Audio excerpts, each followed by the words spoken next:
Stefano, vous avez, je dirais, une vision plus globale, plus large, et donc nous espérons effectivement avoir votre vision extérieure par rapport aux entreprises et d'avoir votre jugement sur ce que vous constatez dans cette relation franco-italienne.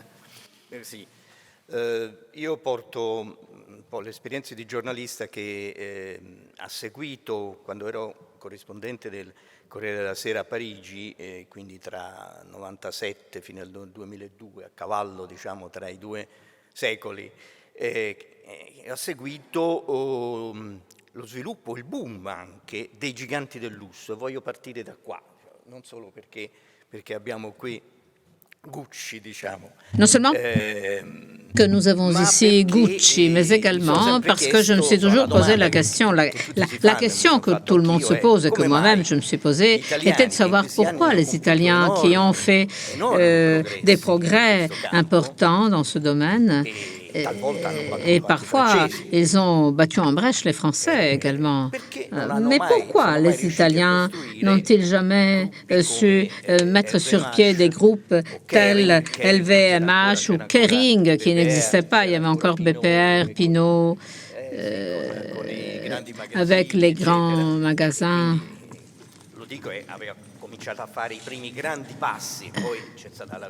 Et puis, il y a eu premiers pas et puis l'explosion. Mais pourquoi les Italiens n'ont pas été capables d'en faire autant, au juste? Nous ne l'avons pas fait. Et quel est le résultat? Le résultat, c'est que tous nos grands groupes, que ce soit Prada, Armani, Armani comme chiffre d'affaires, c'est le numéro 2, et puis tous les autres, depuis quelques années, marquent le pas. Ces groupes marquent le pas. Leur essor s'est essoufflé et un problème se pose que certains analystes, dont Pambianco, affirment que le problème, c'est l'Italie, y compris pour les Italiens qui ont atteint de grandes dimensions. Eh bien, au-delà de ce seuil, il y a un problème supplémentaire qui n'est pas seulement un problème de taille ou d'argent ou de seuil de la taille, mais de structure de gouvernance, de capitaux, de finances, de système, en un mot. Et c'est peut-être là la réponse qu'on se donne. Les Italiens font système et nous n'en sommes pas capables. Et c'est un problème sérieux. Et bien sûr, il existe des différences d'ordre culturel. Et puis, je vous ferai part de mon point de vue sur ces différences culturelles. Mais c'est un problème sérieux. Prenons le cas de Armani.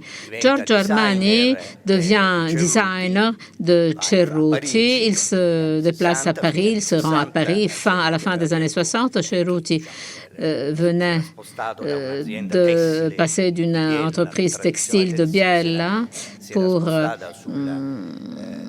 s'orienter vers l'habillement, les grandes maisons. Et finalement, Armani fait sa formation à Paris et il acquiert une grande renommée. Il a sa structure propriétaire, la structure de sa maison est familiale. C'est lui, Giorgio Armani, est manager, il dirige, il fait tout. Et Giorgio Armani, à l'heure actuelle, il y a un problème de succession qui se pose. C'est un problème irrésolu. Que deviendra Armani? Que deviendra ce groupe Armani? Et c'est un point d'interrogation immense. Ce problème se posait déjà il y a longtemps déjà. La rumeur courait qu'il y avait un accord plus ou moins secret avec Arnault, LVMH, donc, pour l'avenir, pour la succession. Il y a eu des démentis et puis les journalistes raisonnent et travaillent très souvent sur les rumeurs, les bruits. Aucune confirmation n'est intervenue, mais le point d'interrogation subsiste. Que deviendront les groupes italiens à succès? qui ont connu un grand succès ces dernières années. Comment vont-ils gérer leur succession? Que se passera-t-il? Que deviendront-ils sans avoir cette structure, vu que ces groupes n'ont pas cette approche systémique que les Français, par contre, ont su mettre sur pied. Un autre exemple complètement différent, Parmalat, nous le savons très bien, un entrepreneur qui... M. Tanzi, qui a fait faillite, Parmalat a été remise en état d'une manière... Il y avait un commissaire extraordinaire, M. Bondi, puis le problème s'est posé de l'avenir. Et en 2005, une proposition de Granarolo est intervenue pour faire une fusion entre Granarolo et Parmalat pour créer un pôle alimentaire. Cette initiative a échoué et puis Lactalis est arrivé, qui est entré dans ce grand groupe. C'est un grand groupe qui est un pôle du lait et des produits laitiers avec des investissements très importants. C'est le numéro 1 en Italie. C'est l'un des premiers à l'échelon international. Donc, il n'y a pas que le luxe. Il y a également dans l'alimentaire. Il n'existe pas une LVMH alimentaire, pour ainsi dire, en Italie. Et pourquoi? Eh bien, parce qu'il y a des différences culturelles, bien évidemment. Nous avons essentiellement une approche,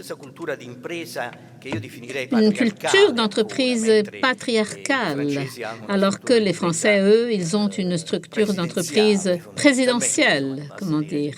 Il suffit d'évoquer le PDG qui est président et directeur général et qui remplit les mêmes fonctions qu'un président et qu'un administrateur délégué. Il répond aux actionnaires et gère l'entreprise en même temps. En Allemagne, il y a une autre approche duale. Donc, il y a un président qui répond aux actionnaires et un administrateur délégué qui gère et qui assure la gouvernance, qui est à la tête de l'entreprise. Et l'Italie se situe à mi-chemin, ni l'un ni l'autre. Mi-figue, mi-raisin. C'est le même principe de loyauté vis-à-vis de l'entreprise.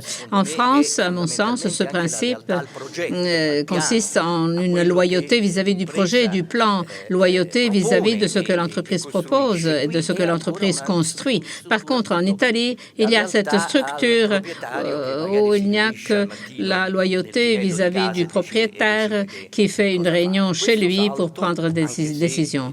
Ce basculement, même s'il y a eu de gros progrès ces dernières années, et nous le savons fort bien, pendant les ateliers précédents, cela a été souligné à maintes reprises. Et il est vrai, les filières, les grandes industries, les filières qui ont remplacé les districts, tous ces progrès sont importants, mais nous sommes arrivés à un point au-delà duquel nous avons du mal à croître. Voilà le problème fondamental qui se pose. La seule manière de croître, la seule manière de se développer consiste à aller à l'étranger, consiste à l'internationalisation. Mais cet essor, cette expansion soulève un autre problème, toujours un problème de système, en ce sens que l'Italie n'a pas de stratégie. L'Italie, chaque entreprise, c'est un peu notre culture, notre manière d'être.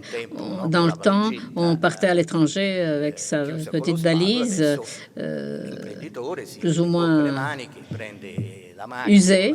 Aujourd'hui, l'entrepreneur prend un avion, se rend à l'étranger et là, il construit son activité. Quel est l'accompagnement, le soutien que le système Italie donne à ce processus? Jusqu'à présent, ce support, cet accompagnement fait dramatiquement défaut et ceci marque la différence foncière au-delà des différences culturelles qui subsistent.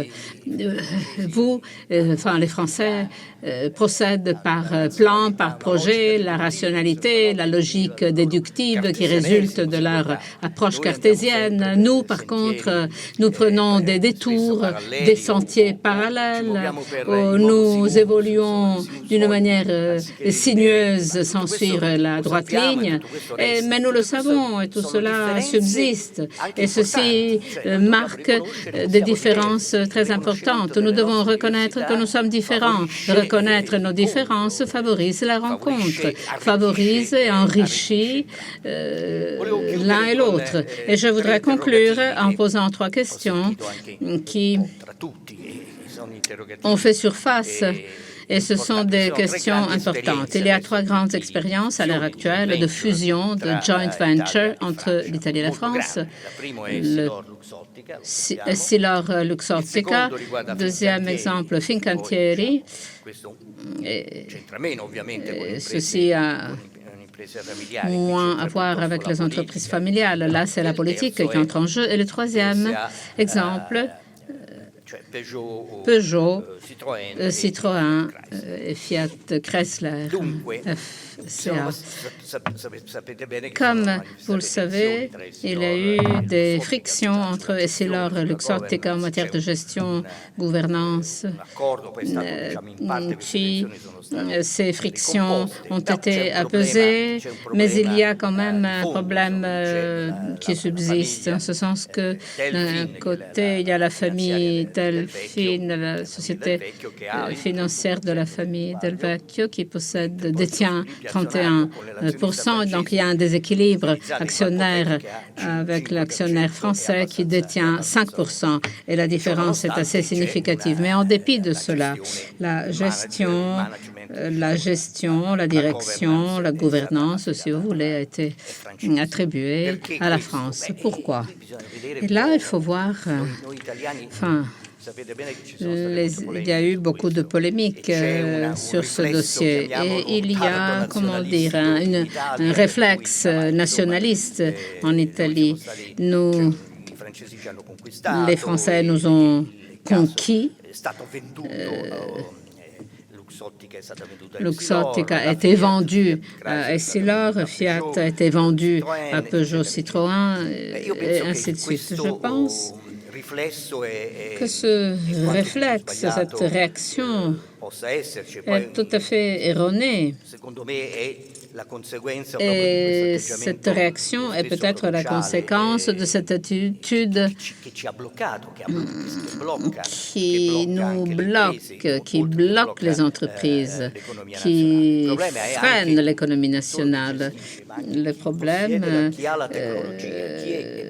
c'est de savoir qui détient la technologie, qui est plus avancé. Dans le cas de Essilor-Luxottica, évidemment, les lentilles, la technologie des lentilles est française. Bien sûr, les lentilles sans monture ne servent carrément à rien. Mais là, il y a un primat technologique qui, d'une certaine manière, doit être reconnu. Beaucoup plus compliqué est le dossier entre Peugeot et FCA. Et là aussi, là encore, un problème de propriété se pose, un problème qui reste sans solution, un problème qui a été réglé d'une certaine manière. Mais comme vous le savez, Exor détient 14%, puis il y a la famille de Peugeot qui peut arrondir un peu, puis il y a 12% entre les mains de l'État français et 12% de l'associé chinois. Le gouvernement français sera-t-il un actionnaire passif, actif? Que fera-t-il? Que fera l'État français? Est-ce que tout se passera comme sur le dossier Fincantieri, le gouvernement qui entre en jeu pour dire il faut défendre les intérêts nationaux? Point d'interrogation. Voilà. Après avoir reconnu les avantages et les points sur lesquels les Français sont plus avancés, là, un autre problème se pose, le problème de savoir jusqu'à quel point la politique, les gouvernements peuvent intervenir, peuvent entraver, voire même bloquer les processus de concentration qui concernent l'Italie et la France, mais plus en général, ces concentrations. Je conclus sur ce point d'interrogation pour lequel je n'ai pas de réponse. Merci.